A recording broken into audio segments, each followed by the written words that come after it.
Hello dear students, നമ്മളിന്ന് discuss ചെയ്യാൻ പോകുന്നത് the mathematical formula one should never forget എന്ന് പറയുന്നൊരു പോർഷനാണ് നമ്മളിന്ന് ഡിസ്കസ് ചെയ്യാൻ പോകുന്നത്. നമ്മൾ ഒരിക്കലും മറക്കാൻ പാടില്ലാത്ത മാത്സിലെ ഫോർമുലാസാണ് നമ്മളിന്ന് ഡിസ്കസ് ചെയ്യാൻ പോകുന്നത്. അത് നമുക്ക് മൂന്നായിട്ട് ക്ലാസിഫൈ ചെയ്യാം. ഓൾജിബ്രിക് ഫോർമുല ഉണ്ട്, 2 ഡയമെൻഷൻ ജിയോമെട്രി ഉണ്ട്, 3 ഡയമെൻഷൻ ജിയോമെട്രി ഉണ്ട്. ഇതുമായി റിലേറ്റ് ചെയ്ത ഒരു സെർട്ടൺ നമ്പർ ഓഫ് ഫോർമുലാസ് നമ്മൾ ഒരിക്കലും മറക്കരുത്, എപ്പോഴും നമ്മുടെ മനസ്സിലുണ്ടായിരിക്കണം. കാരണം ഏത് ടൈപ്പ് ഓഫ് പ്രോബ്ലംസ് വരുമ്പോഴും ഈ ബേസ് ഫോർമുലാസ് നമ്മൾ എപ്പോഴും അറിഞ്ഞിരിക്കേണ്ടതാണ്.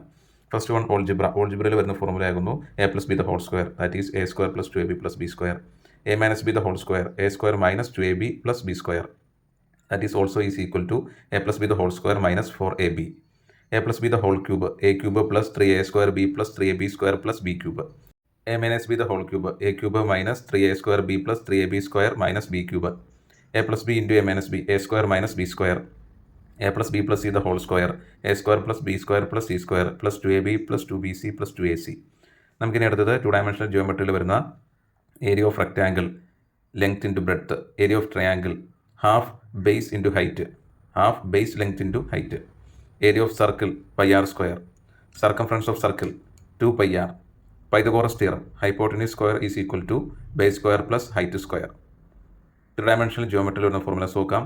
Volume of cube A cube, volume of cuboid length into breadth into height, volume of sphere 4/3 pi r cube, volume of cone 1/3 pi r square h, volume of cylinder pi r square h, volume of sphere 4/3 pi r cube, volume of cone 1/3 pi r square h, volume of cylinder pi r square h. അപ്പോൾ ഈ formulas നമ്മൾ ഒരിക്കലും മറക്കാൻ പാടില്ല. Okay.